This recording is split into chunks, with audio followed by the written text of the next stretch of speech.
Olá, queridos estudantes, tudo bem? Aqui é o professor Paulo Henrique, em parceria com a professora Virgínia. Vamos fazer a correção das questões 3, 6 e 12 do capítulo 6. Questões sugeridas aí do nosso livro de biologia que versa sobre proteínas, tudo bem?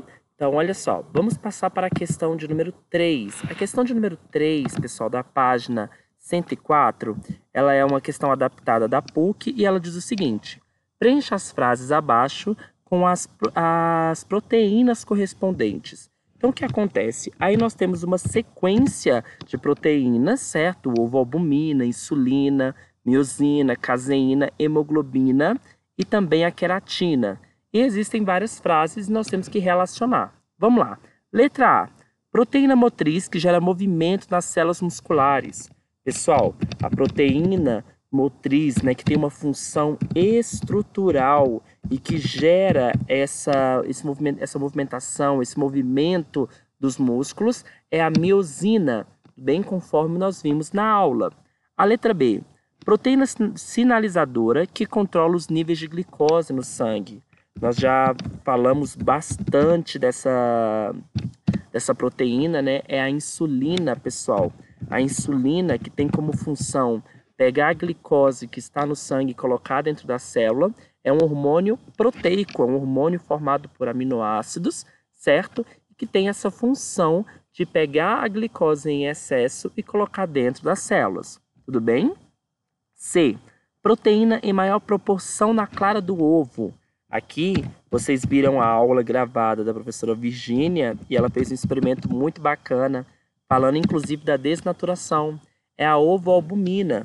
A ovoalbumina, pessoal, ela tem uma função nutricional, tá? Isso é muito bacana, porque, olha só, nessa proteína, galera, a gente consegue encontrar os aminoácidos essenciais, que são aqueles aminoácidos que nós não conseguimos produzir, nós temos que ingerir.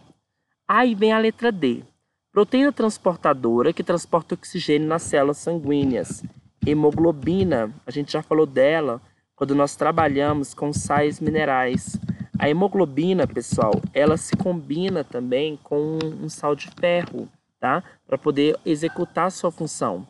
O que é bacana é que essa hemoglobina, pessoal, ela tem uma estrutura quaternária, tá? Ela tem uma estrutura bem complexa, justamente devido a essa função. Letra E. Proteína estrutural que reforça as células epiteliais. Então, nós temos uma proteína, tudo bem? Que reforça as células epiteliais, chamada de queratina. Então, ela tem uma função estrutural, tudo bem? Estão percebendo que as proteínas, elas têm uma versatilidade nas suas funções, ok? Letra F. Principal proteína presente no leite, que se associa com as gorduras e dá a coloração branca do leite. Aqui nós temos, pessoal, a caseína. A caseína é uma proteína muito importante porque ela tem uma função nutricional, certo? E o que é bacana é que aqui também nós encontramos os aminoácidos essenciais, ou seja, aqueles aminoácidos que nós não somos capazes de produzir, mas nós precisamos, certo, para poder formar as proteínas do nosso corpo. Então, a gente tem que buscar na nossa alimentação. Tá aqui, ó, o ovo, o leite, são exemplos de alimentos nutricionais, proteicos, que têm os aminoácidos essenciais, certo? Então, vamos lá passar para a questão 6. A questão 6, galerinha, que versa um pouquinho sobre as enzimas, diz o seguinte: o gráfico a seguir representa a atividade enzimática de uma determinada reação em função da temperatura.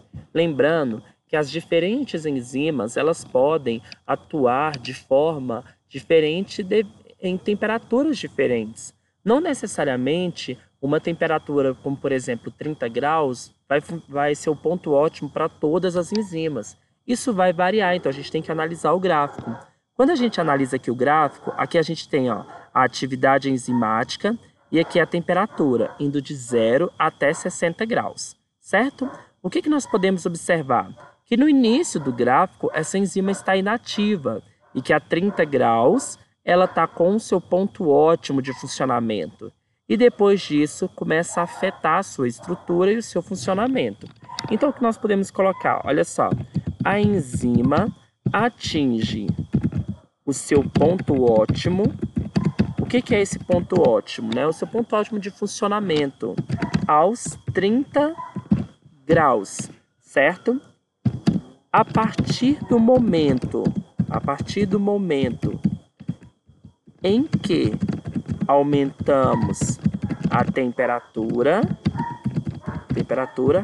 a sua estrutura e função será afetada.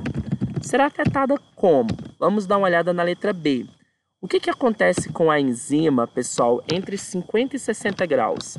Aqui, ó, o que acontece aqui? Ela aumentou tanto a temperatura, né? Praticamente aí dobrou a temperatura, então ela ocorre a perda da sua estrutura, então vai afetar a sua função. Então, entre 50, certo? E 60 graus Celsius, o que ocorreu? Ocorreu a desnaturação proteica, ou seja, houve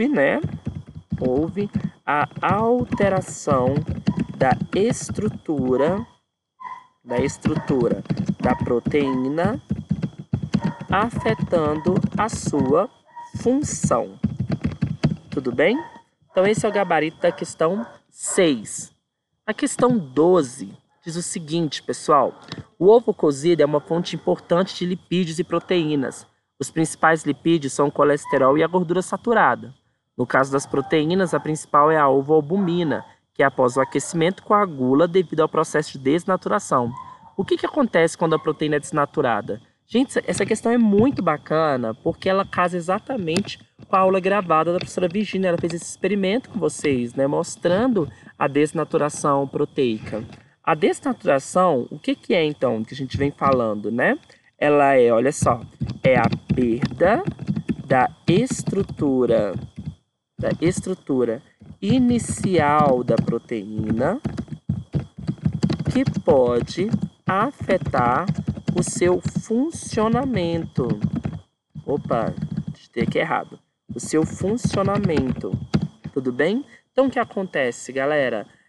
Quando a gente fala em desnaturação proteica, ela vai perder a sua estrutura, ela vai perder a sua função. Geralmente, esse processo ele é irreversível, ok?